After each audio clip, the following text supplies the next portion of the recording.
75% of those who experience a traumatic life event do not develop mental health problems from that experience which require professional help. What can we learn about them to help others develop resilience in the face of trauma? Find out next on Speak Your Mind.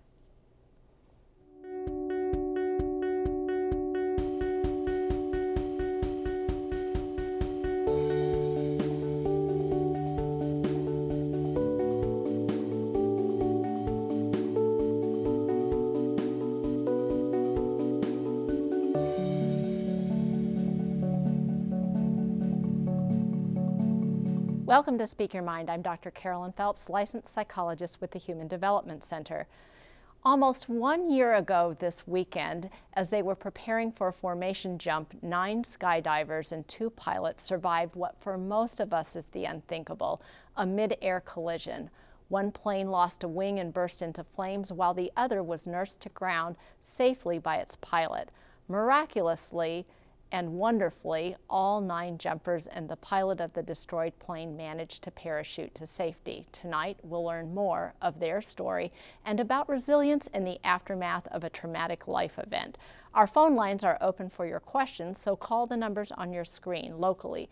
Dial 218-788-2844 or call toll-free at 1-877-307-8762. And you can also email them using the address listed at the bottom of your screen. We'll be answering your questions throughout the show. Joining me now is Sabrina Matheny, Director of Child Trauma Services at the Human Development Center, and Linnea Bonagovsky is an avid skydiver and plane crash and suicide loss survivor who's passionate about living life to the fullest. And finally, Barry Sinix is also an avid skydiver and skydiving instructor. Thanks to all of you for coming out on the official first snowy night of the year. And congratulations to the San Francisco Giants. Finally, the National League came through for us this year. We appreciate that here at WDSE, although I'm not really supposed to be saying things as if WDSE supports the National League, but at any rate. So let's talk a little bit, when I hear the phrase mid-air collision, and I think, a lot of times we hear about traumatic life events that happen to other people on the news, and a common reaction as we're watching the news, and I know I have felt this way sometimes, is when I hear something about what I know somebody's going to now be living through is, oh my gosh, I don't know if I could cope with that. How are they going to cope with that? How does anybody cope with that? And what do we know about how we cope with some traumatic and some very horrendous life experiences? Yeah, we know a fair amount about that. So as you mentioned in the opening, 75% of people don't have ongoing mental health symptoms. And there's this concept of post-traumatic growth, which is really about how people not only survive those events that are like we couldn't imagine ourselves going through, but then move on to thrive and really use those events as a springboard for personal growth and change in their life. Which is really pretty incredible when you consider some of the traumatic events that people have gone through. And I have 2 of the plane crash survivors here with us tonight, and so that you all have a sense of what they went through. We have a little film montage for you, and the spoiler alert is it has a happy ending. Everybody survived, and so here's what they went through.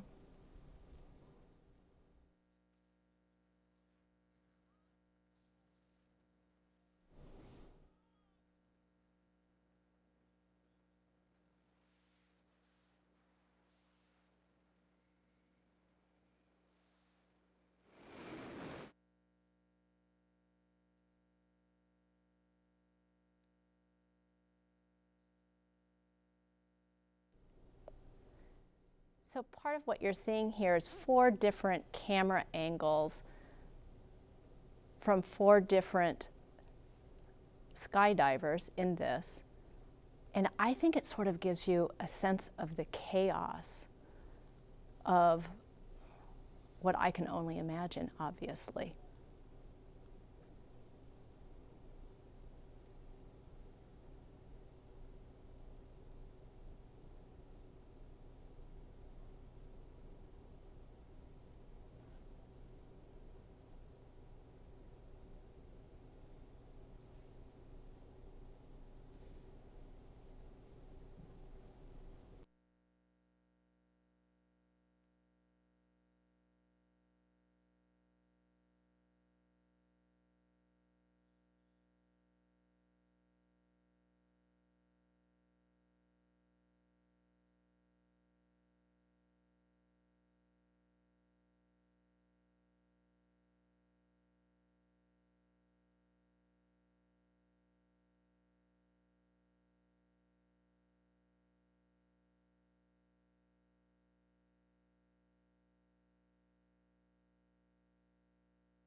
So I don't know if all of you are still breathing out there after watching some of that. I know when I watched that film clip for the first time at the end, I was going, and I guess one of the things I would like to ask you about, Linnea, first is, you were actually in the situation itself. What was it like for you when you first saw the film of this?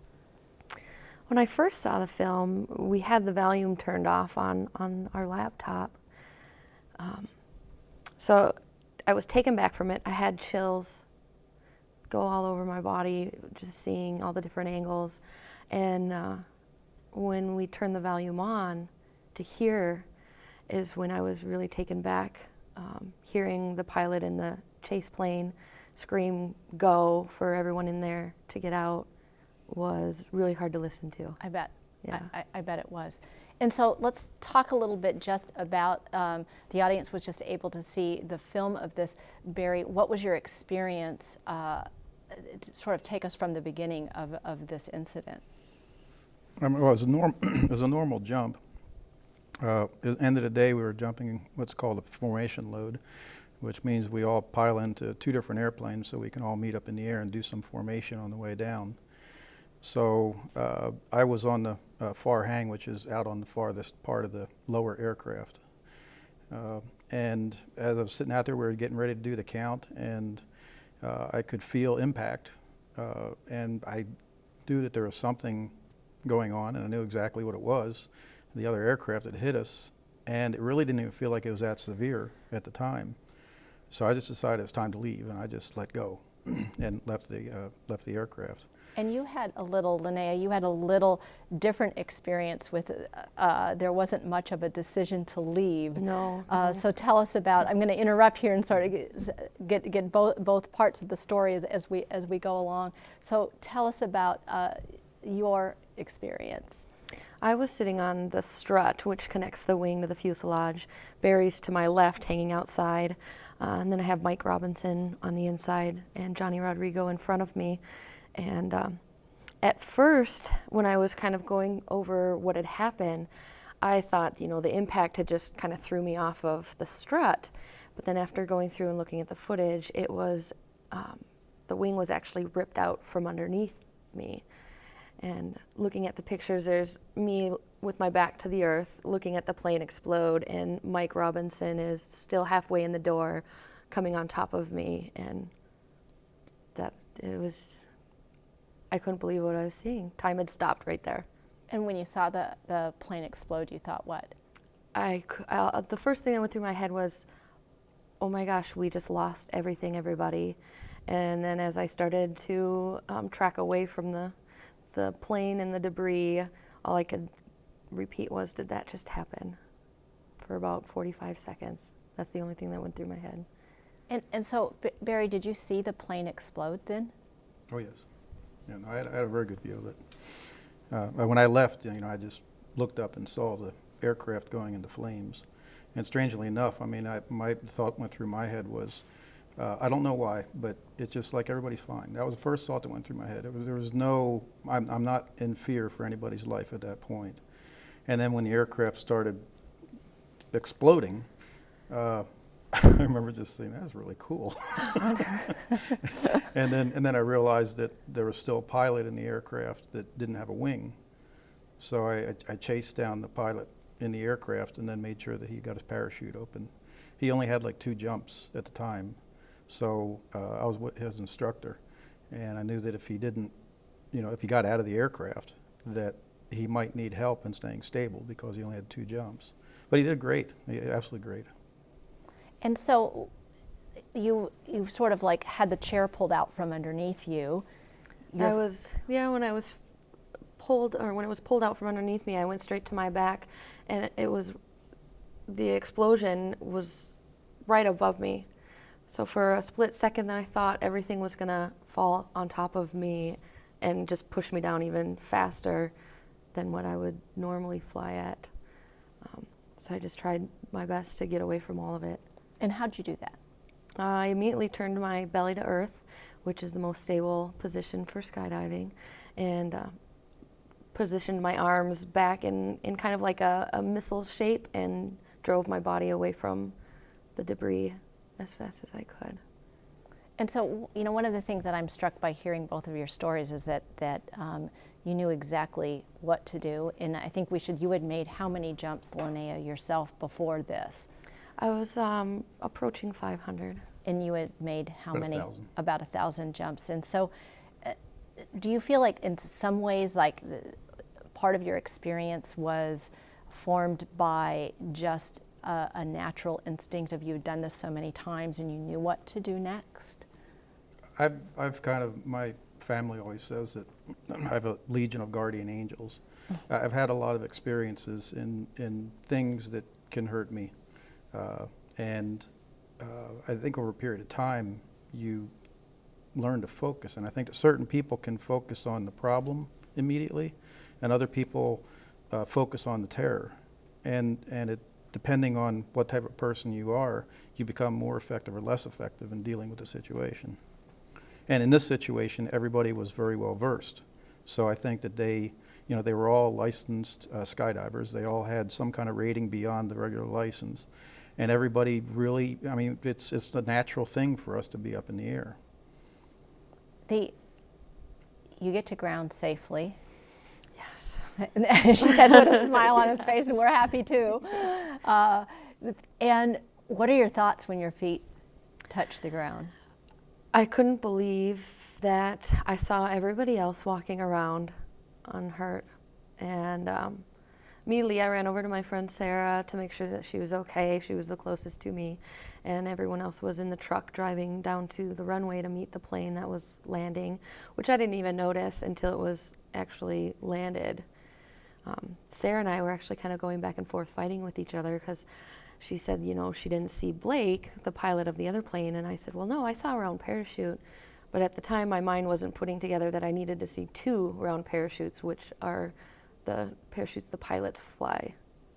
So we were kind of arguing with each other. She's like, no, I saw him. I'm like, no, I didn't see him.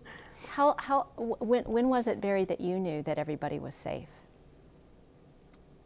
After I got on the ground, I counted the parachutes coming down, and I counted one round one, and I watched them open it. But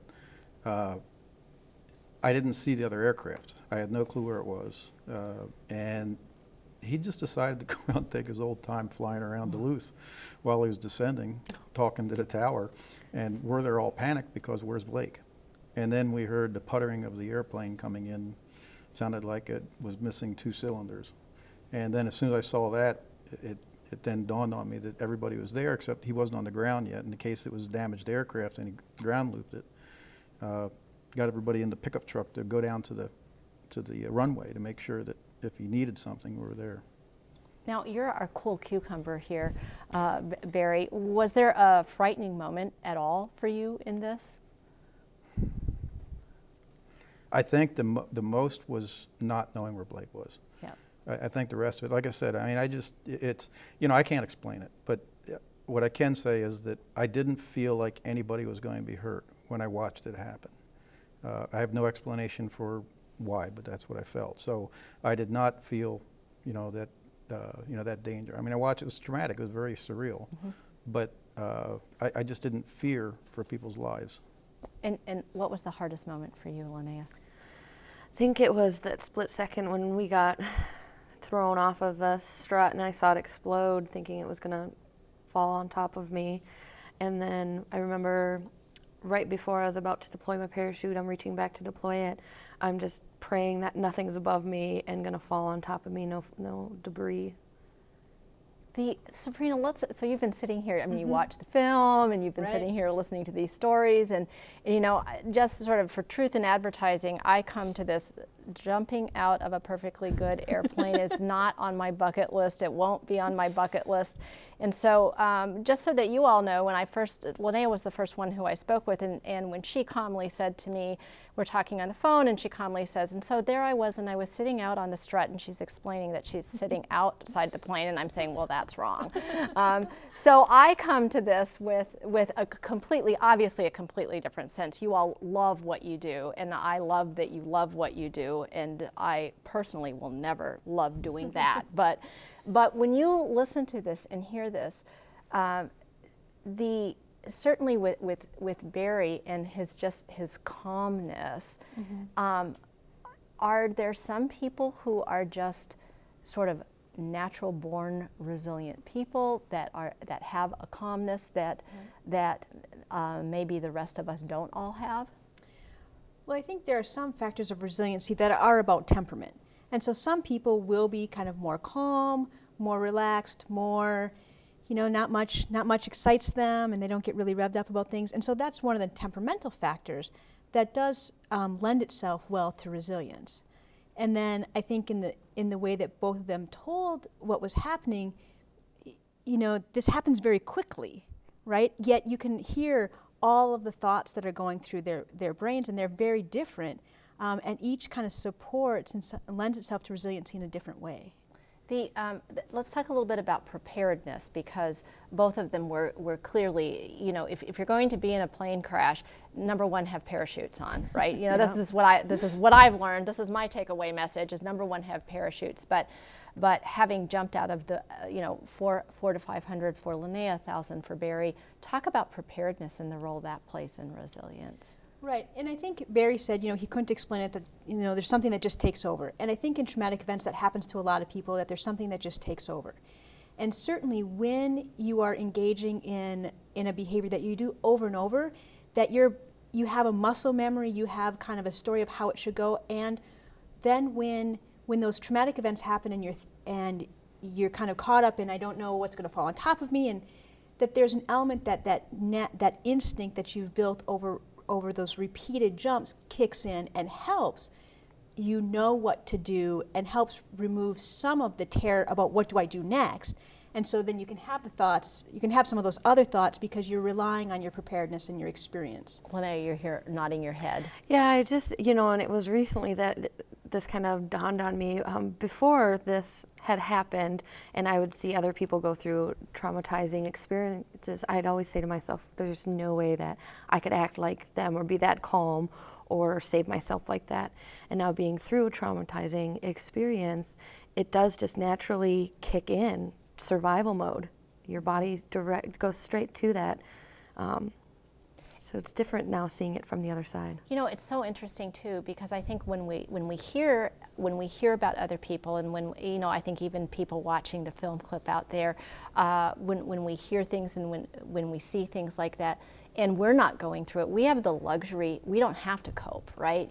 So there is no coping to do, there's no problem to solve, as you said. And so I can sit in the luxury of my WDSE set and say, like, wow, how could they possibly cope with that? Because there's no call for me to cope. And what difference does that make then? Well, it is, this natural survival instinct kicks in. And so you think about those even far less scary events that you may have experienced where you have kind of that rush of adrenaline, that kicks in and that instinct takes over. And your bodies will cope in the best way they can to protect themselves, and you don't really have time to think about what should I do next, that you're just doing it next. And so that's one of those differences of when you're in the moment, your body's going to survive, and it's going to do what it has to do to survive. And when we're sitting here watching it, we have the luxury of being able to think about, well, what would I do? Would I be able to cope with that? And you can't decide how you would cope with it, or if you are going to cope with it when you're in the middle of it, because you are coping. Barry, did you ever have the experience in this or in some of your other experiences, that sense of time slowing down so that you had enough, because you said that you kind of like lock in, you lock into the problem and you become a problem solver at that moment? It does. I think that the way you handle trauma is based on your capacity to process what's going on and how fast it happens. When I was young, 17 years old, I had a parachute and I was dragging a parachute behind a car. And I was about 75, 80 feet in the air when the rope broke. And I thought I had fallen out of the parachute harness. And they say your life flashes in front of your eyes. It absolutely does, absolutely. Everything I ever knew hit my mind all at one time. So that was a kind of a trauma thing. And then the next couple of weeks it died off. Another instance was when I crashed an airplane in Dallas that I had some time to think. But the first thing that happened was, it's like, I could die. I mean, that was the first thing that I thought in that case. And then it's kind of like somebody just smacked my head and said, wake up and land the airplane. What do you attribute your resilience to? I think over the years, it's something that happens to a person naturally through their lifespan. I think it starts like with my mother. She's a very cool, calm, collected person. She knows how to deal with situations. She's very smart, A-type personality, and I think that rolls off. Additionally, I was the youngest of 2 brothers, so trauma started early in life for me. And you said to me over the phone, you described yourself as an optimistic person. Pathologically optimistic. Yes. Linnea, what do you attribute your resilience to? Oh, that's a good question. I think the drive for life and just wanting to soak up as much as life has to offer, except for spiders, but. Being greater than your fear, then, and not allowing the history of your fear. I always like to tell myself, you never really know how tall you can stand or how tall you are until you face a fear. Absolutely. And what would you say about, we're getting close to having to wrap this show up then, about sort of some like quick, easy things that people can do to sort of generate resilience? I think social connectedness is one. However you define that, being connected with somewhat of a supportive and social network. A sense of personal efficacy, so this idea that you can have an impact in your world. And whatever that means, if that for you is growing a garden or, doing something that gives you a sense of meaning. I think searching for gratitude and searching for optimism is another component, as well as finding meaning. And I think not only meaning in the traumatic events like, standing taller, but also meaning in whether it's a greater power or some kind of idea about spirituality or that idea that we're connected or there's a greater purpose in life. So those are some of the quick ideas in addition to being optimistic and, things that they had mentioned. And Linnea, you said that one of the connectedness that you have and the meaning in your life is about suicide prevention with some of the life experience that you've had with that, and the fundraising that you're helping to do for that. And I just really want to applaud you for doing that. And tell me what drives you there. Well, I applaud everyone that made donations to the survivors, because that allowed me to give back to bring about awareness about suicide and mental health, which I take very serious. And so that was really nice to be able to do that. And I just really want to thank you for doing that. We are running out of time here. And so what's the take-home message? Well, you want to be pathologically optimistic like Barry, and you want to have a zest for life like Linnea, and stand tall so that you're taller than your fear. Thanks so much for joining the discussion this week. Don't forget to visit us on the web at speakyourmindonline.org, where you can find a schedule of our topics and resource links, and read my blog, the place where I answer more of your questions. You can also email us your questions about next week's show, when we'll be talking about forgiveness. I'm Dr. Carolyn Phelps. Thanks for watching, and good night.